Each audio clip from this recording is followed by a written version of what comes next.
സ്നേഹപിതാവായ ദൈവമേ, കർത്താവെ, ഞങ്ങൾ അങ്ങയിൽ ശരണപ്പെടുന്നു. കർത്താവെ, ഞങ്ങൾ അങ്ങോട്ട് പ്രാർത്ഥിക്കുന്നു. ദൈവം അവിടുത്തെ കവിഞ്ഞൊഴുകുന്ന കൃപയാൽ, കൃപയ്ക്ക് മേലുള്ള കൃപയാൽ എന്നെയും കർത്താവെ ശുശ്രൂഷയിൽ പങ്കാളികളായിരിക്കുന്ന മുഴുവൻ ആളുകളെയും അനുഗ്രഹിക്കുന്നു, പ്രാർത്ഥിക്കുന്നു. കർത്താവെ, ഈ വീഡിയോ തയ്യാറാക്കുന്നതിന് സഹായിക്കുന്ന ജേനീസ് മീഡിയയിലെ എല്ലാ ശുശ്രൂഷകരെയും, ഈ ശുശ്രൂഷ സംഘത്തിന് നേതൃത്വം കൊടുക്കുന്ന സഹോദരൻ ജോയ്സിനെയും, സഹോദരൻ സുനീഷിനെയും, സഹോദരൻ അഭിലാഷിനെയും, ഇവിടെ മധ്യസ്ഥ പ്രാർത്ഥന ചൊല്ലുന്ന എല്ലാവരെയും ദൈവങ്ങളുടെ സമക്ഷത്തിൽ പ്രാർത്ഥിക്കുന്നു. ഈ ശുശ്രൂഷ മുന്നോട്ട് കൊണ്ടുപോകാൻ സാമ്പത്തികമായി സഹായിക്കുന്ന എല്ലാവരെയും ദൈവങ്ങളുടെ കാര്യം സമർപ്പിച്ചുകൊണ്ട് പ്രാർത്ഥിക്കുന്നു. ഈ പ്രാർത്ഥനകളെല്ലാം പരിശുദ്ധാത്മാവിലൂടെ യേശു ക്രിസ്തു വഴി പിതാവായ ദൈവത്തിലേക്ക് ഞങ്ങൾ സമർപ്പിക്കുന്നു. പ്രാർത്ഥന കേട്ട് പ്രാർത്ഥനയ്ക്ക് പ്രത്യുത്തരം നൽകി ഞങ്ങളെ അനുഗ്രഹിക്കുന്നതിന് ഓർത്ത് ദൈവമേ, ഞങ്ങൾ അങ്ങോട്ട് നന്ദി പറയുകയും ചെയ്യുന്നു. ആമേൻ. ഇന്ന് നമ്മുടെ മുൻപ് എപ്പിസോഡിൽ കേട്ടതിൻ്റെ തുടർച്ചയായി ഷേമിൽ നിന്ന്, അല്ലെങ്കിൽ ആദത്തിൻ്റെ മകനായ സേത്തിൻ്റെ 10ാം തലമുറയിൽപ്പെട്ട നോഹയുടെ മകനായ ഷേമിലൂടെ തുടരുന്ന വംശാവലി, ആ വംശാവലിയിലൂടെ നമുക്ക് യാത്ര ചെയ്യാം. ബൈബിളിലെ വംശാവലി ഗ്രന്ഥത്തെ മനസ്സിലാക്കാനുള്ള ഒരു പ്രാഥമിക പാഠങ്ങൾ മനസ്സിലാക്കാനുള്ള ഒരു ശ്രമം നമുക്ക് തുടരുകയും ചെയ്യാം. 11ാമത്തെ അധ്യായത്തിൽ നമ്മൾ വായിക്കുന്നു, ഷേമിൻ്റെ വംശാവലി കൊടുക്കുന്നു. ആ ഷേമിൻ്റെ വംശാവലിയിൽ നമ്മൾ ആത്മീയമായി വലിയ പ്രാധാന്യം ഉള്ള ആളുകളെ മാത്രമേ നമ്മൾ പരാമർശിക്കുന്നുള്ളൂ. ഷേമിന് ഒരുപാട് മക്കളുണ്ടായിരുന്നു. എന്നാൽ വംശാവലി മുന്നോട്ട് പോയത് അർപ്പക്ഷാദ് എന്ന മകനിലൂടെയാണ്. അർപ്പക്ഷാദിനും ഒരുപാട് മക്കൾ ജനിച്ചു. എന്നാൽ വംശാവലി മുന്നോട്ട് പോകുന്നത് ഷേലാഹ് എന്ന മകനിലൂടെ. ഷേലാഹിന് ഒരുപാട് മക്കൾ ഉണ്ടായിരുന്നു.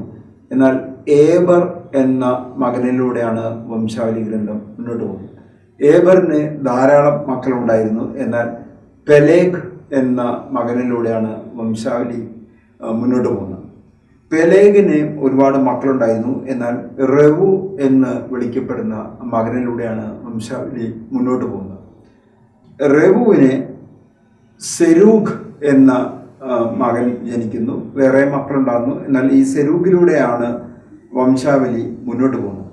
സെരൂഗിന് ധാരാളം മക്കളുണ്ടായിരുന്നു. എന്നാൽ നാഹോർ എന്ന മകനിലൂടെയാണ് വംശാവലി ഗ്രന്ഥം മുന്നോട്ട് പോകുന്നത്.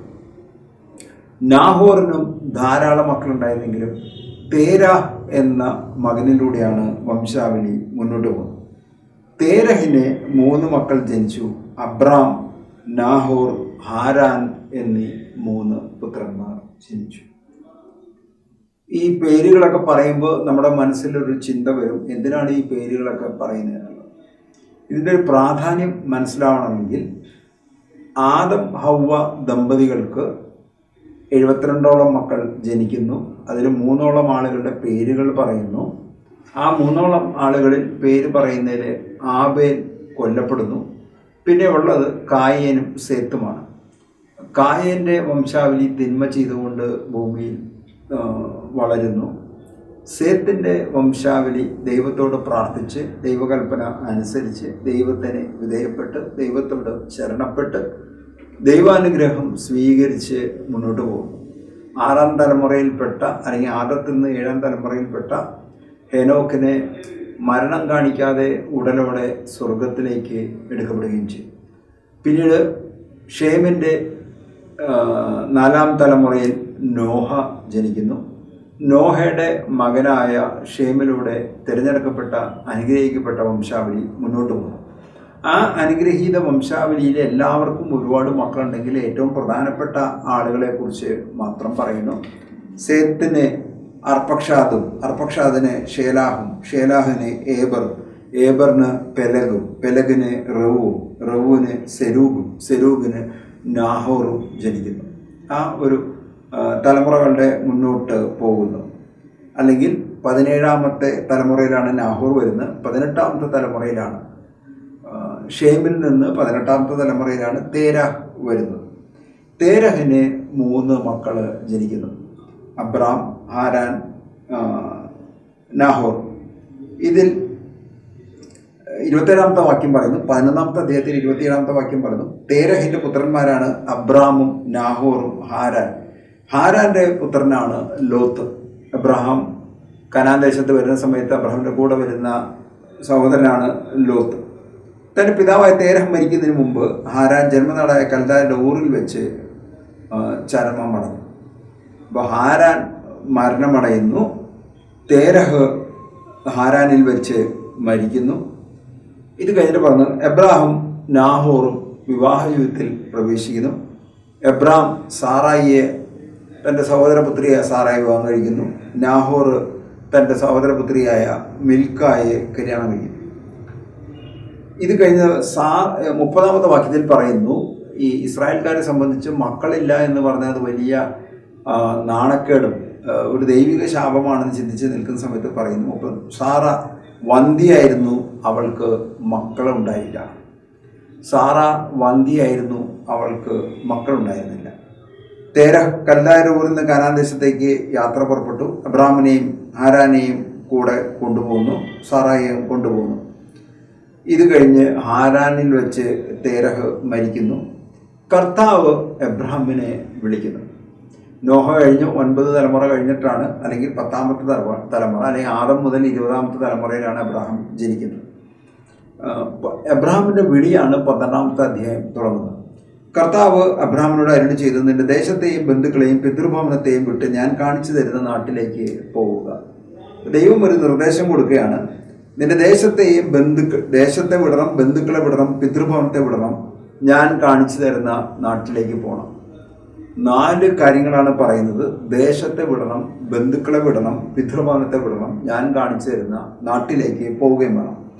അത് കഴിഞ്ഞിട്ട് പറഞ്ഞു, അങ്ങനെ ഞാൻ പറയുന്നത് അല്ലെങ്കിൽ ദൈവം പറഞ്ഞത് അനുസരിക്കുകയാണെങ്കിൽ ഒരു 7 അനുഗ്രഹങ്ങൾ അബ്രഹാമിനോട് ദൈവം വാഗ്ദാനം ചെയ്തു. അതിങ്ങനെയാണ് 7 fold ബ്ലെസ്സിങ്സ് ഓഫ് എബ്രഹാം എന്ന് പറഞ്ഞിട്ട് വലിയ പഠന വിഷയമാണ്. ഞാൻ നിന്നെ വലിയൊരു ജനതയാക്കും, ഞാൻ നിന്നെ അനുഗ്രഹിക്കും, നിന്റെ പേര് ഞാൻ മഹത്വമാക്കും, അങ്ങനെ നീ ഒരു അനുഗ്രഹമായി തീരും. നിന്നെ അനുഗ്രഹിക്കുന്നവരെ ഞാൻ അനുഗ്രഹിക്കും, നിന്നെ ശപിക്കുന്നവരെ ഞാൻ ശപിക്കും, നിന്നിലൂടെ ഭൂമുഖത്തെ വംശങ്ങളെല്ലാം അനുഗ്രഹീതമാകും. അവസാനത്തെ കാര്യമാണ് ഏറ്റവും പ്രധാനം. നിന്നിലൂടെ ഭൂമുഖത്തെ വംശങ്ങളെല്ലാം അനുഗ്രഹീതമാകും. അല്ലെ, ലോകത്തിന് അനുഗ്രഹം വരുന്നത് മുഴുവൻ എബ്രാഹിമിലൂടെയാണ് കടന്നു വരുന്നത്. ഇതായിരുന്നു ദൈവം നൽകിയൊരു വാഗ്ദാനം.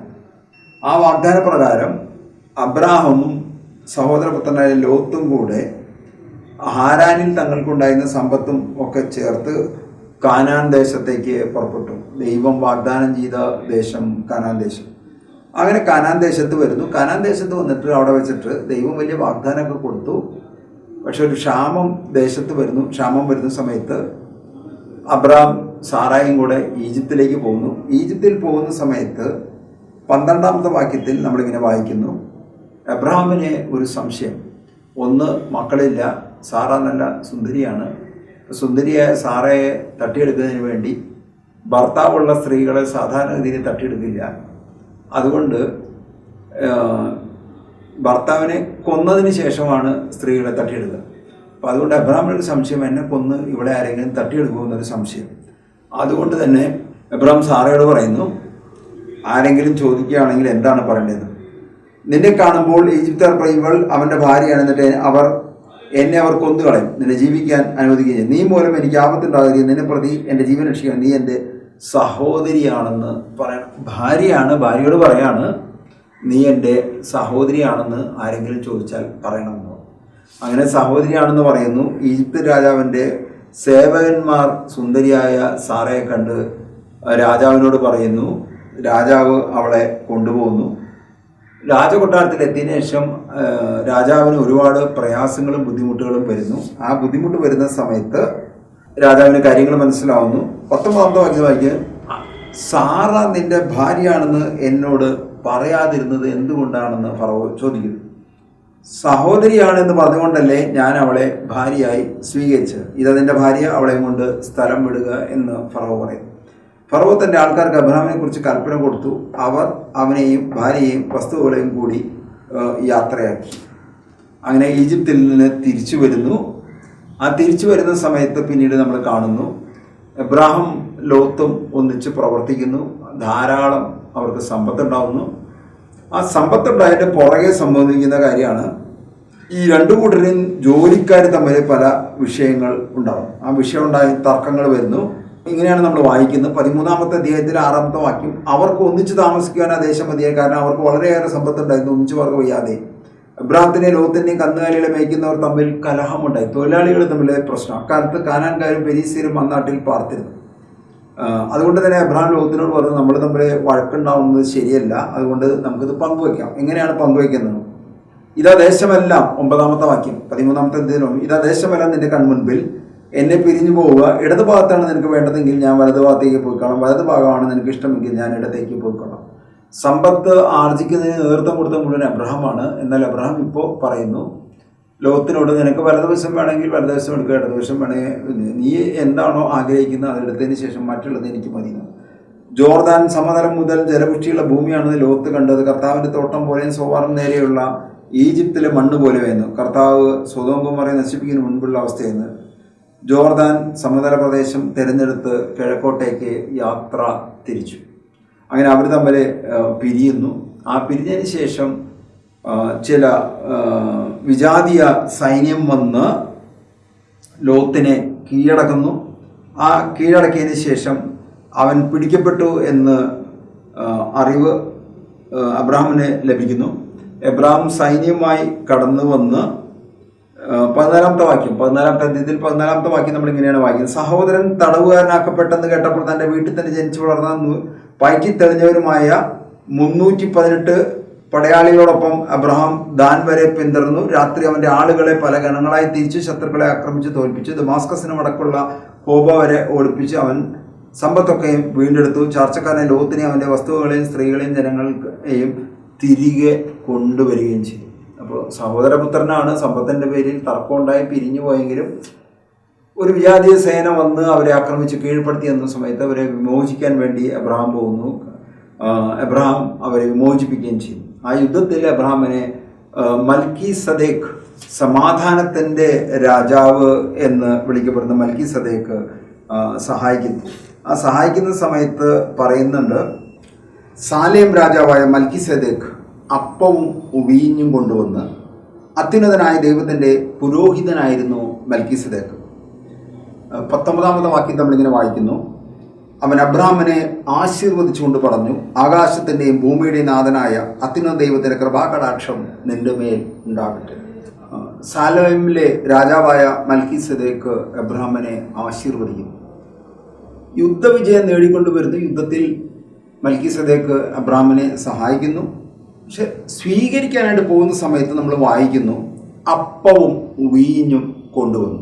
ഈ 3 പദങ്ങളും മൽക്കീസദേക്ക്, അപ്പം, വീഞ്ഞ്, ഇത് 3ഉം നമ്മുടെ മനസ്സിലുണ്ടാവേണ്ട, സുവിശേഷം മുന്നോട്ട് നമ്മൾ വായിച്ച് പോകുന്ന സമയത്തെല്ലാം ഇത് മനസ്സിലുണ്ടാവേണ്ടതാണ്.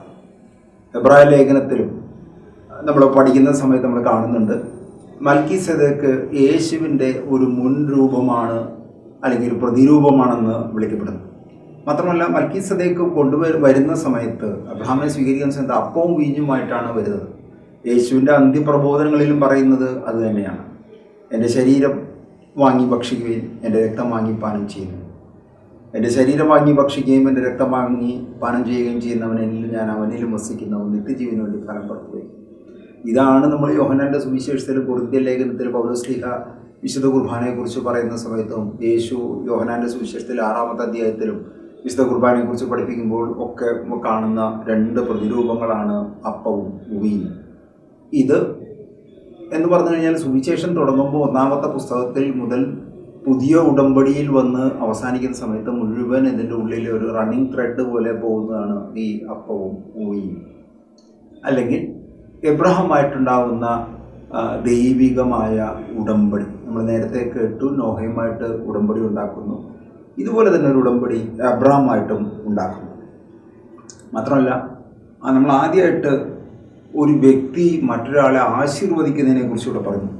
19-ാമത്തെ വാക്യം നമ്മൾ വായിക്കുന്നു.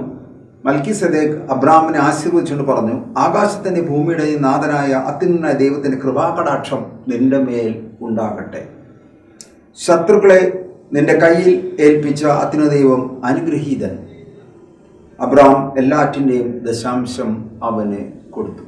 അല്ലെങ്കിൽ മൽക്കീസേദെക്ക് ഒരു പുരോഹിത ശുശ്രൂഷ, ശാലേമിലെ രാജാവാണെങ്കിലും പുരോഹിത ശുശ്രൂഷ ചെയ്യുന്നു. ആ പുരോഹിത ശുശ്രൂഷ ചെയ്യുന്നവർക്ക് അബ്രാം ദശാംശം കൊടുക്കുന്നു. അല്ലെങ്കിൽ രണ്ട് കാര്യങ്ങൾ നമ്മളിവിടെ കാണുന്നു. ഒരു പുരോഹിതനിൽ നിന്ന് ആശീർവാദം സ്വീകരിക്കുന്നതിനെ കുറിച്ച് നമ്മൾ കാണുന്നു. 2 ദശാംശം കൊടുക്കുന്നതിനെ കുറിച്ച് നമ്മൾ സുവിശേഷത്തിൽ ആദ്യ പരാമർശനമായി ഇവിടെ കാണുകയും ചെയ്യുന്നു. ഇത് കഴിഞ്ഞ് നമ്മൾ 15-ാമത്തെ അധ്യായത്തിൽ വരുന്ന സമയത്ത് കാണുന്നു, എബ്രഹാമായി ദൈവം ഒരു ഉടമ്പടി ഉണ്ടാക്കും. 12-ാമത്തെ അധ്യായത്തിൽ നമ്മൾ വായിക്കുന്ന സമയത്ത് നമ്മൾ എബ്രഹാമിനെ ദൈവം അനുഗ്രഹിക്കുന്നതാണ് കാണുന്നത്. നിന്റെ ദേശത്തെയും ബന്ധുക്കളെയും വിട്ട് പിതൃഭവനത്തെയും വിട്ട് ഞാൻ കാണിച്ചു തരുന്ന നാട്ടിലേക്ക് പോവുക, ഞാൻ നിന്നെ വലിയൊരു ജനതയാക്കും, നിന്നെ ഞാൻ അനുഗ്രഹിക്കും, നിന്റെ പേര് ഞാൻ മഹത്തമാക്കും, അങ്ങനെ നീ ഒരു അനുഗ്രഹമായിരിക്കും, നിന്നെ അനുഗ്രഹിക്കുന്നവരെ ഞാൻ അനുഗ്രഹിക്കും, നിന്നെ ശപിക്കുന്നവരെ ഞാൻ ശപിക്കും, നിന്നിലൂടെ ഭൂമുഖത്തുള്ള വംശങ്ങളെല്ലാം അനുഗ്രഹീതമാകും എന്ന് പറയുന്നുണ്ടെങ്കിലും അതൊരു വാഗ്ദാനമായിരുന്നു.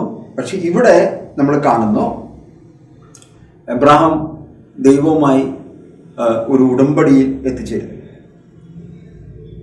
ദൈവം അന്ന് എബ്രഹാമിനോട് പറയും, ഞാൻ നിനക്ക് പരിചയമായിരിക്കും, അല്ലെങ്കിൽ ഞാൻ നിനക്ക് പരിചയമായിരിക്കും എന്ന് പറഞ്ഞാൽ നിന്നെ ആരാക്രമിച്ചാലും ഞാൻ തടയും. നിന്റെ പ്രതിഫലം വളരെ വലുതായിരിക്കും. നീ ദൈവത്തോട് വിശ്വസ്ത പുലർത്തുന്നതുകൊണ്ട് നിന്റെ പ്രതിഫലം, ദൈവം പറഞ്ഞത് കേട്ട് ദൈവം പറഞ്ഞ സ്ഥലത്തേക്ക് സ്വന്തം പിതൃഭവനത്തെയും ദേശത്തെയും നാടിനെയും ബന്ധുമിത്രാദികളൊക്കെ വിട്ട് ദൈവം കാണിച്ചത് ദേശത്തേക്ക് വന്നുകൊണ്ട് നിന്റെ പ്രതിഫലം വളരെ വലുതായിരിക്കും. ഇത്രയും പറഞ്ഞപ്പോൾ എബ്രഹാം ദൈവത്തോട് ചോദിക്കുകയാണ്, കർത്താവായ ദൈവമേ, സന്താനങ്ങളില്ലാത്ത എനിക്ക് എന്ത് പ്രതിഫലമാണ് ലഭിക്കുക?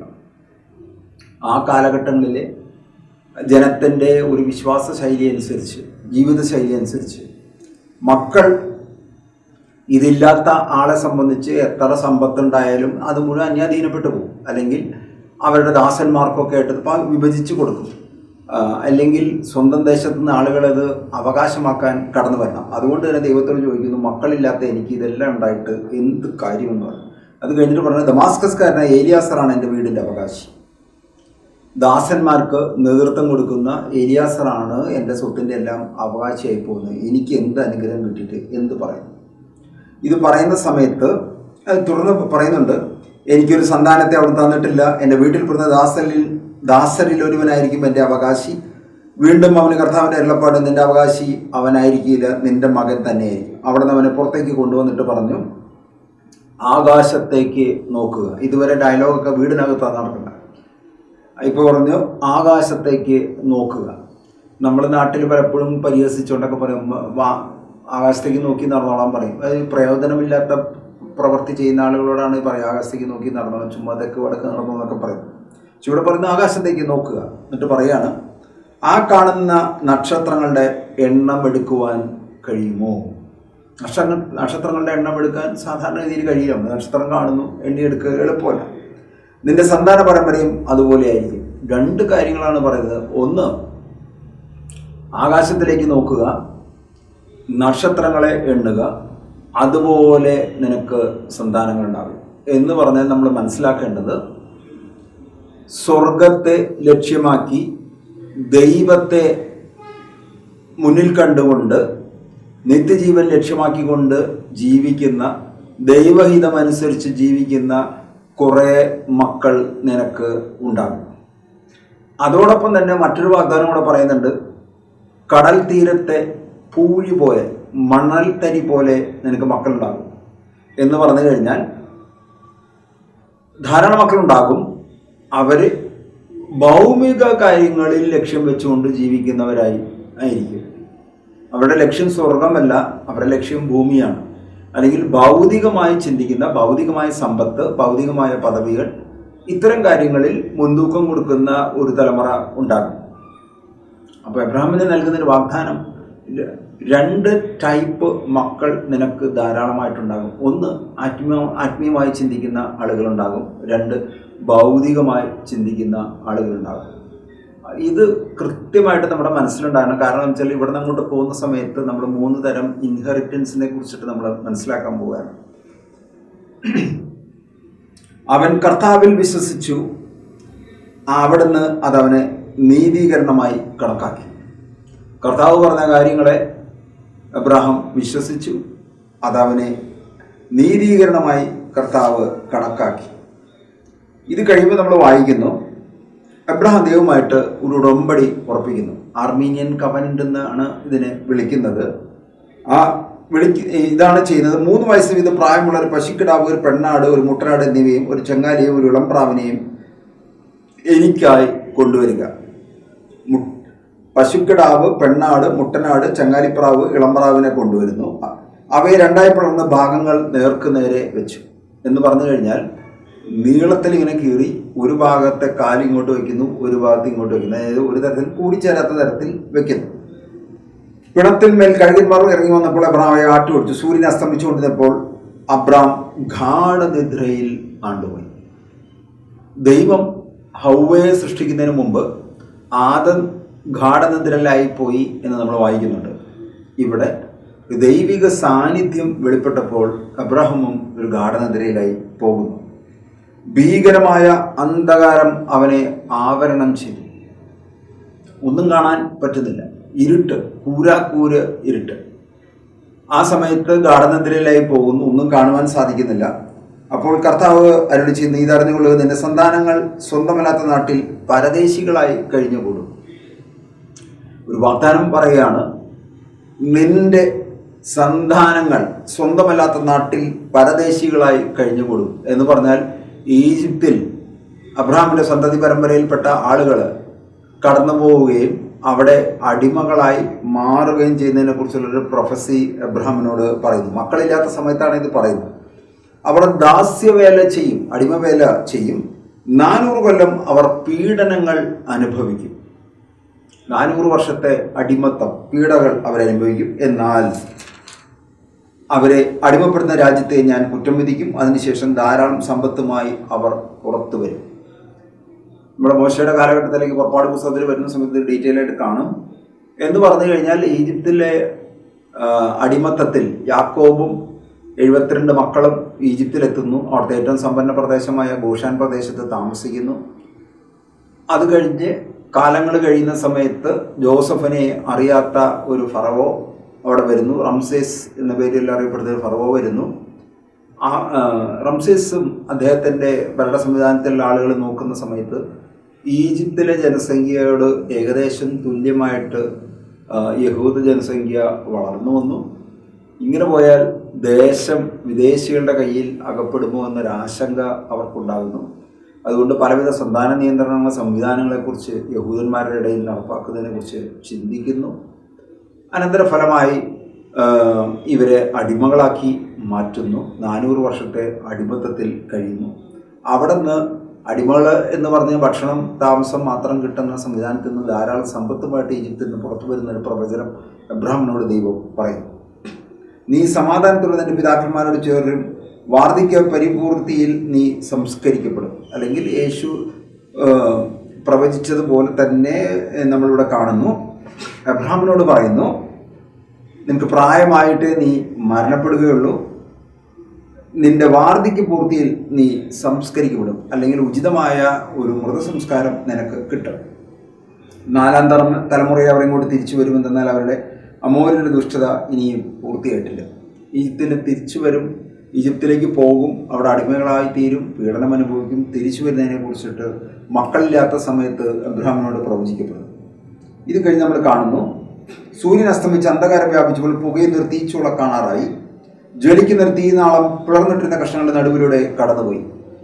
ജ്വലിക്കുന്ന ഒരു തീനാളം അല്ലെങ്കിൽ ദൈവിക സാന്നിധ്യം അഗ്നിരൂപത്തിലൂടെ കടന്നു വന്ന് ഈ പിളർത്തി ഇട്ടിരുന്ന മുട്ടാടിൻ്റെയും കോലാടിൻ്റെയും ഇളമാടിൻ്റെയും ചങ്ങാലിയുടെയും ഇടവിലൂടെ ജ്വലിക്കുന്ന ഒരു അഗ്നിനാളം കടന്നുപോയി. അല്ലെങ്കിൽ ദൈവിക സാന്നിധ്യം അവിടെ വെളിപ്പെടുന്നു. അന്ന് കർത്താവ് അബ്രഹാമിനോട് ഒരു ഉടമ്പടി ചെയ്തു. അവിടെ ഉടമ്പടി ഉറപ്പിക്കുകയാണ്, നിന്റെ സന്താന പരമ്പരയ്ക്ക് ഈ നാട് ഞാൻ തന്നിരിക്കും. ഈ ദേശം എന്ന് പറഞ്ഞാൽ ഇപ്പോഴത്തെ ഇസ്രായേൽ ദേശം, ടെറിട്ടോറിയലി ഇന്നത്തെ ഇസ്രായേൽ ദേശം നിന്റെ സന്താന പരമ്പരയ്ക്ക് തന്നിരിക്കുന്നു. ഇസ്രായേൽക്കാർ യുദ്ധം ചെയ്യുന്ന സമയത്ത് അവിടെ സിറിയയായിട്ട് യുദ്ധം, ലെബനനായിട്ട് യുദ്ധം, ജോർദാനായിട്ട് സമാധാനം, യുദ്ധം, ഈജിപ്തുമായിട്ട് യുദ്ധം, സമാധാനം ഒക്കെ ഉണ്ടാകുന്ന സമയത്തും പറയുന്ന ഒരൊറ്റ കാര്യമുള്ളൂ, ഈ ദേശം ഞങ്ങളുടെ പിതാക്കന്മാർക്ക് ദൈവം തന്നാണ്, അതുകൊണ്ട് ഈ ദേശം ഞങ്ങളെ വിട്ടുതരില്ല. ഇതാണ് യുദ്ധത്തിൻ്റെ അടിസ്ഥാനം. ഒരു തീർപ്പില്ലാതെ യുദ്ധം നടക്കുന്നതിൻ്റെ കാരണം അന്നും ദൈവം നൽകിയ വാഗ്ദാനം ഇപ്പോഴും നിറവേറ്റിക്കൊണ്ടിരിക്കുന്നു എന്നാണ് പറയുന്നത്. നിന്റെ സന്താന പരമ്പരയ്ക്ക് ഈ നാട് ഞാൻ തന്നിരിക്കുന്നു. ഈജിപ്ത് നദി മുതൽ മഹാനദിയായ യൂഫ്രട്ടീസ് വരെയുള്ള സ്ഥലങ്ങൾ. യൂഫ്രട്ടീസ് നദി ഇന്ന് ഇറാഖിലാണ്. കേനിയർ, കെനീസിയർ, കദ്മോനിയർ, ഹിത്യർ, പെരീസിയർ, റഫായിം, അമോര്യർ, കനാനിയർ, ഗിർഗാഷ്യർ, ജബൂസിയർ എന്നിവരുടെ പ്രദേശമൊക്കെ ഞാൻ നിങ്ങൾക്ക് തന്നിരിക്കുന്നു. ഇങ്ങനൊരു വാഗ്ദാനം കൊടുക്കുന്നു, ഉടമ്പടി ഉറപ്പിക്കുകയും ചെയ്തു. ഈ ഉടമ്പടി ഉറപ്പിക്കുന്ന സമയത്ത് ഒന്ന് അന്ധകാരം വരുന്നു, എബ്രാഹാം ഗാഠനിദ്രയിലാവുന്നു. ഈ സമയത്താണ് ഈ ഉടമ്പടി ഉറപ്പിക്കപ്പെടുന്നത്. പക്ഷെ പിന്നീട് നമ്മൾ കാണുന്നത് അബ്രാഹാം മക്കളില്ലാതിരുന്ന സമയത്താണ് ഈ ഉടമ്പടി ഉറപ്പിക്കുന്നത്. ഈജിപ്തിൽ നിന്ന് തിരികെ വന്ന സമയത്ത് ദാസിയായി ലഭിച്ച ഹാഗാർ സാറയുടെ ദാസിയായിട്ട് നിൽക്കുന്നു. ഈ വാഗ്ദാനം കിട്ടിയിട്ടും 14 വർഷം കഴിഞ്ഞിട്ടും മക്കളില്ലാതിരിക്കുന്ന സമയത്ത് സാറ ഹാഗാറിനെ എബ്രാമിനെ കൂട്ടിക്കൊടുക്കുന്നു. എബ്രാമിനോടൊപ്പം കിടപ്പറ പങ്കിടുന്നു. അതിൻ്റെ കാരണം ദൈവം മക്കളെ തരുന്നു പറഞ്ഞു. 14 വർഷമായിട്ട് മക്കളെ കിട്ടുന്നില്ല. അതുകൊണ്ട് നമ്മുടെ നാട്ടിലൊക്കെ ഇന്ന് ചില സ്ത്രീകളൊക്കെ പറയുന്ന പോലെ സാറ സ്വയം പറയുന്നു, എനിക്ക് പ്രായം കവിഞ്ഞു, അല്ലെങ്കിൽ മക്കളുണ്ടാവാനുള്ള സാധ്യതയില്ല. എബ്രഹാമിന് മക്കളുണ്ടാവാനുള്ള സാധ്യതയുണ്ട്. അതുകൊണ്ട് മക്കളുണ്ടാകാൻ സാധ്യതയുള്ള ഒരു അടിമ സ്ത്രീയായ ഹാഗാറിനെ എബ്രഹാമിൻ്റെ കിടപ്പറയിലേക്ക് അയക്കുന്നു. ഹാഗാർ അടിമയാണ്, ഗർഭിണിയാവുന്നു. ഗർഭിണിയായതിനു ശേഷം അവൾ യജമാനത്തിയെ പോലെ പെരുമാറാൻ തുടങ്ങി, അല്ലെങ്കിൽ സാറയുമായിട്ട് വഴക്കിടാൻ തുടങ്ങി. സാറ അവളോട് ക്രൂരമായി പെരുമാറുന്നു. അവസാനം തീർപ്പ് നടക്കുന്നു. അവളെ വീട്ടിൽ നിന്ന് ഇറക്കിവിടുന്നു. ഹാഗാറിനെ എബ്രഹാമിൻ്റെ ഭവനത്തിൽ നിന്ന് ഇറക്കിവിടുന്നു. ആ ഇറക്കിവിടുന്ന സമയത്ത് ദൈവദൂതൻ പ്രത്യക്ഷപ്പെട്ട് ഹാഗാറിനോട് പറയാണ്, നീ യജമാനത്തിയുടെ അടുത്തേക്ക് തന്നെ തിരിച്ചു പോകാം. അത് കഴിഞ്ഞ് ഇങ്ങനെ ഒരു അനുഗ്രഹം കൊടുത്തു, നീ ഗർഭിണിയാണല്ലോ, നീ ഒരു ആൺകുട്ടിയെ പ്രസവിക്കും, അവനെ ഇസ്മായിൽ എന്ന് പേരിടണം. ഹാഗാറിന് ജനിക്കാൻ പോകുന്ന കുഞ്ഞിന് ഇടേണ്ട പേര് ദൈവദൂതൻ തന്നെ നിർദ്ദേശിക്കുന്നു. കാരണം കർത്താവ് നിന്റെ രോദനം ചെവിക്കൊണ്ടിരിക്കും. അവൻ കാട്ടുകഴുതയ്ക്കൊത്ത മനുഷ്യനായിരിക്കും. അവൻ്റെ കൈ എല്ലാവർക്കുമെതിരെയും എല്ലാവരുടെ കൈ അവനെതിരെയും ഉയരും. അവൻ അവൻ്റെ സഹോദരങ്ങൾക്കെതിരെ വർത്തിക്കുകയും ചെയ്യും. അവൾ തന്നോട് സംസാരിച്ച കർത്താവിനെ ഏൽ റോയ് എന്ന് വിളിച്ചു. കാരണം എന്നെ കാണുന്നവനെ ദൈവത്തെ ഞാനും ഇവിടെ വെച്ച് കണ്ടു എന്ന് പറഞ്ഞു. അല്ലെങ്കിൽ ദൈവത്തെ ഏൽ റോയ് എന്ന് വിളിച്ചുകൊണ്ട് പറയുന്നു, എന്നെ കാണുന്നവനായ ദൈവത്തെ ഞാനും ഇവിടെ വെച്ച് കണ്ടു എന്ന് പറഞ്ഞു കഴിഞ്ഞാൽ ഹാഗാറിന് ഒരു ദൈവാനുഭവം ഉണ്ടായിരുന്നില്ല. ആദ്യമായി ഒരു ദൈവാനുഭവം ഉണ്ടാകും. ആ നീരുറവയ്ക്ക് ബേർ ഹൈറോയ് എന്ന് പേരുണ്ടായി. അത് കാദേശിനും ബേരേദിനും ഇടയ്ക്കാണ്. ഹാഗാറിൽ അബ്രഹാമിന് ഒരു പുത്രൻ ജനിച്ചു. ഹാഗാർ പ്രസവിച്ച മകനെ ഇസ്മായിൽ എന്ന് പേരിട്ടു. ഇസ്മായിലിനെ പ്രസവിച്ചപ്പോൾ അബ്രഹാമിന് 86 വയസ്സുണ്ടായി. ഇപ്പോൾ ദൈവിക വാഗ്ദാനം കഴിഞ്ഞ് 15 കൊല്ലം കഴിഞ്ഞിട്ടും വാഗ്ദാനം പൂർത്തീകരിക്കുന്നില്ല. പക്ഷെ തെറ്റായ രീതിയിൽ ഒരു കുഞ്ഞിനെ ജനനം നൽകുകയും ചെയ്തു. പിന്നീട് നമ്മൾ കാണുന്നു 99 വയസ്സായപ്പോൾ കർത്താവ് വീണ്ടും അബ്രഹാമിനെ പ്രത്യക്ഷപ്പെടുന്നു. അബ്രഹാമിനെ പ്രത്യക്ഷപ്പെട്ടിട്ട് പറയുന്നു, സർവശക്തനായ ദൈവമാണ് ഞാൻ, എൻ്റെ മുൻപിൽ വ്യാപരിക്കുക, കുറ്റമറ്റവനായി വർത്തിക്കുക, നീയുമായി ഞാൻ എൻ്റെ ഉടമ്പടി സ്ഥാപിക്കും. ഈ ഉടമ്പടി സ്ഥാപിക്കുന്നതിനെ കുറിച്ച് മുൻപ് ഉടമ്പടി ഉറപ്പിച്ചതാണ്. പക്ഷേ ആ ഉടമ്പടിയിൽ നിന്ന് തെറ്റിപ്പോയതുകൊണ്ട് പറഞ്ഞു വീണ്ടും ഉടമ്പടി, ഞാൻ നിനക്ക് വളരെയേറെ സന്തതികളെ നൽകും. അപ്പോൾ അബ്രഹാം സാഷ്ടാംഗം പ്രണമിച്ചു. ദൈവം അവനോട് ചെയ്തത്, ഇതാ നീയുമായിട്ടുള്ള എൻ്റെ ഉടമ്പടി, നീ അനവധി ജനതകൾക്ക് പിതാവായിരിക്കും. അനവധി ജനതകൾക്ക്, വിശ്വാസമുള്ളവരും വിശ്വാസമില്ലാത്തവരും തിരഞ്ഞെടുക്കപ്പെട്ടവരും തിരഞ്ഞെടുക്കപ്പെടാത്തവരുമായ അനവധി ജനതകൾക്ക് നീ പിതാവായിരിക്കും. ഇനിമേൽ നീ അബ്രാം എന്നല്ല, നിന്റെ പേര് അബ്രഹാം എന്നായി മാറും. അതുവരെ അബ്രാം എന്ന് വിളിക്കപ്പെട്ടിരുന്ന സഹോദരന്റെ പേര് ഇപ്പോൾ അബ്രാഹം എന്നാക്കി മാറ്റിയിരിക്കും. ഞാൻ നിന്നെ അനവധി ജനതകളുടെ പിതാവാക്കിയിരിക്കുന്നു. നീ സന്താനപുഷ്ടിയുള്ളവരാകും. നിന്നിൽ നിന്ന് ജനതകൾ പുറപ്പെടും.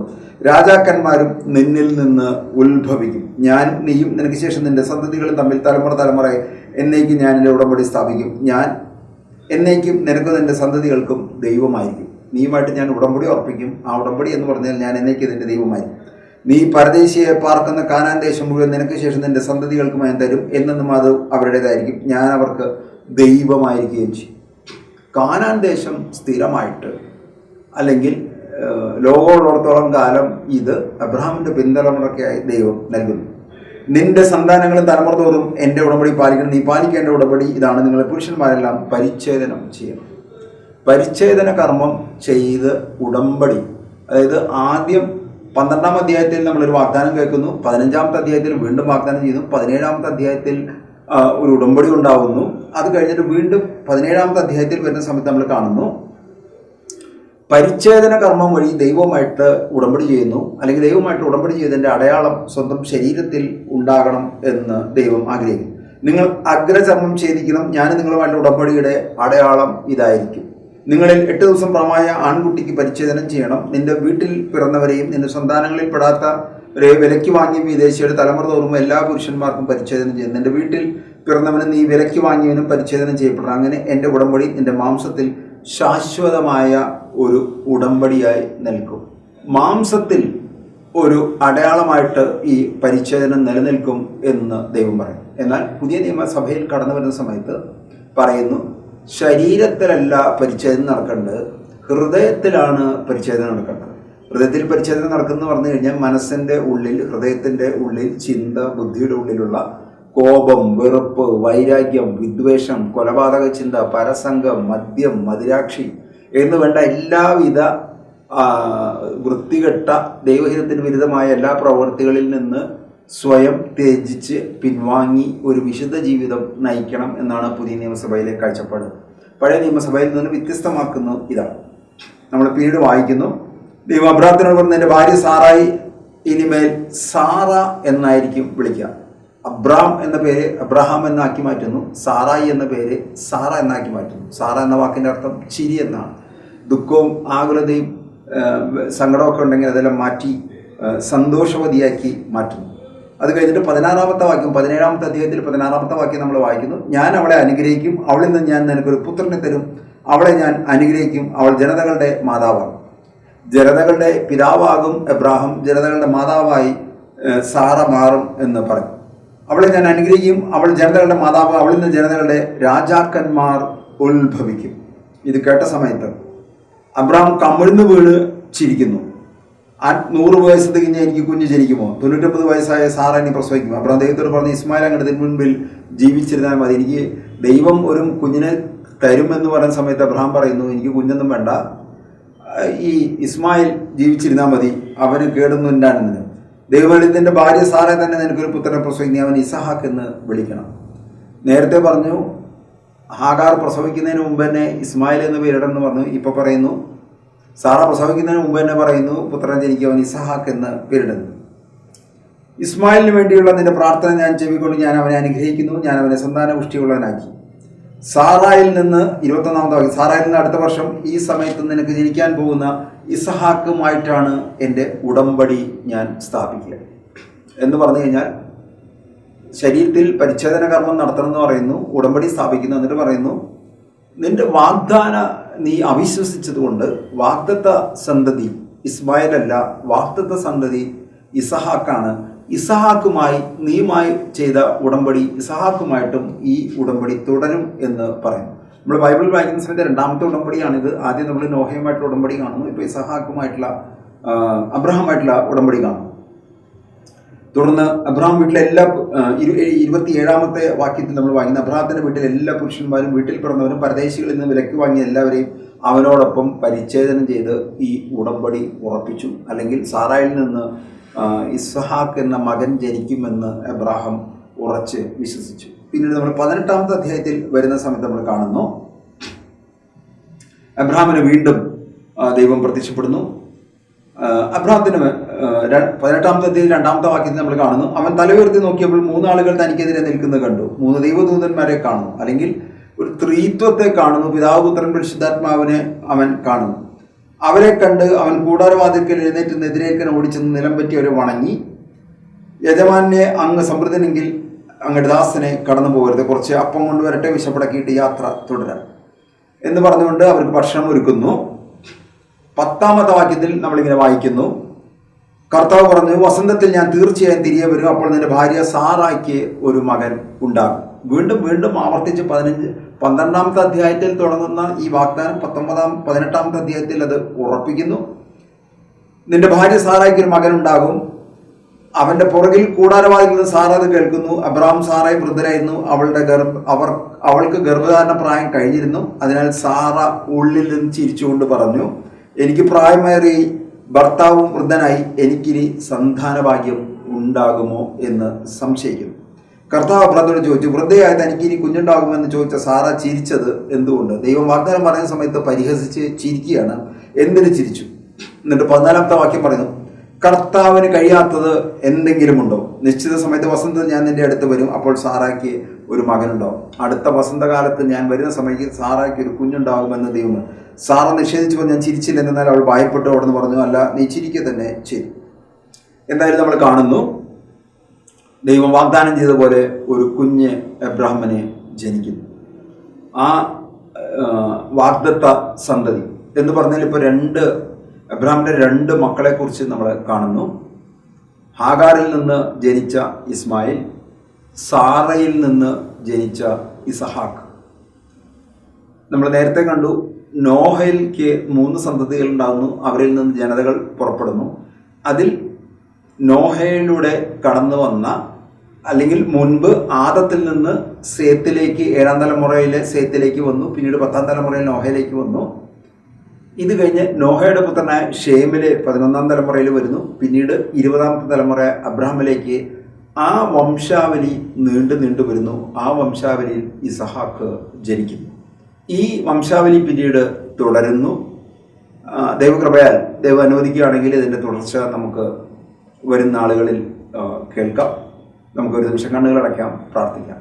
സ്നേഹിതാവായ ദൈവമേ, എബ്രഹാത്തിനെ കുറിച്ച് കുറെ കൂടെ വ്യക്തമായി മനസ്സിലാക്കുവാൻ എബ്രഹാമിന് ദൈവം നൽകിയ വാഗ്ദാനം, സാറയെ വിവാഹം കഴിക്കുന്നു, സ്വന്തം ദേശം വിട്ട് ആരാൻ ദേശത്തിലേക്ക് വരുന്നു, ആരാൻ ദേശം വിട്ട് കനാൻ ദേശത്തേക്ക് വരുന്നു, പിന്നീട് മക്കളുണ്ടാകുന്ന വാഗ്ദാനം ലഭിക്കുന്നു, അത് അവിശ്വസിക്കുന്നു, സ്വന്തം പദ്ധതി ആസൂത്രണം ചെയ്യുന്നു, ദാസിയായ ഹാഗാറിൽ ഇസ്മായിൽ ജനിക്കുന്നു, ദൈവം വീണ്ടും പ്രത്യക്ഷപ്പെടുന്നു, വാഗ്ദാനം ഉറപ്പിക്കുന്നു, അല്ലെങ്കിൽ ഉടമ്പടി ഉറപ്പിക്കുന്നു. എബ്രഹാം കുടുംബത്തിലെ പുരുഷന്മാരെല്ലാം സ്വന്തം ശരീരത്തിൽ പരിച്ഛേദന കർമ്മം നടത്തി ഉടമ്പടിയുടെ അടയാളം വഹിക്കുന്നു. ദൈവം പറഞ്ഞ സമയത്ത് വസന്തത്തിൽ ദൈവം വാഗ്ദാനം ചെയ്ത പ്രകാരം സാറായ്ക്ക് ഒരു കുഞ്ഞ് ജനിക്കുന്നു. എബ്രഹാത്തിന് 100 വയസ്സ്, സാറയ്ക്ക് 90 വയസ്സുള്ള സമയത്ത് കുഞ്ഞ് ജനിക്കുന്നു. വാഗ്ദാന പ്രകാരമുള്ള സന്തതി ഇസഹാക്ക് ജനിക്കുന്നു. വാഗ്ദാനങ്ങളിൽ വിശ്വസ്തനായ ദൈവം കർത്താവ് അങ്ങ് പറയുന്നുണ്ടല്ലോ, കർത്താവിനെ കഴിയാത്തത് എന്തെങ്കിലുമുണ്ടോ? കർത്താവെ, ഞങ്ങൾ പ്രാർത്ഥിക്കുന്നു, അങ്ങേക്ക് കഴിയാത്തതായി ഒന്നുമില്ല, എല്ലാം അങ്ങേക്ക് സാധ്യം. മനുഷ്യന് അസാധ്യം, ദൈവത്തിനെല്ലാം സാധ്യം.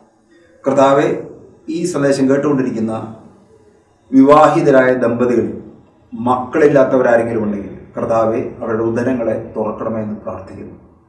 വിശ്വാസത്തോടുകൂടി പ്രാർത്ഥന രോഗിക്ക് സൗഖ്യം നൽകുമെന്നാണ് തിരുവചനം നമ്മളെ പഠിപ്പിക്കുന്നത്.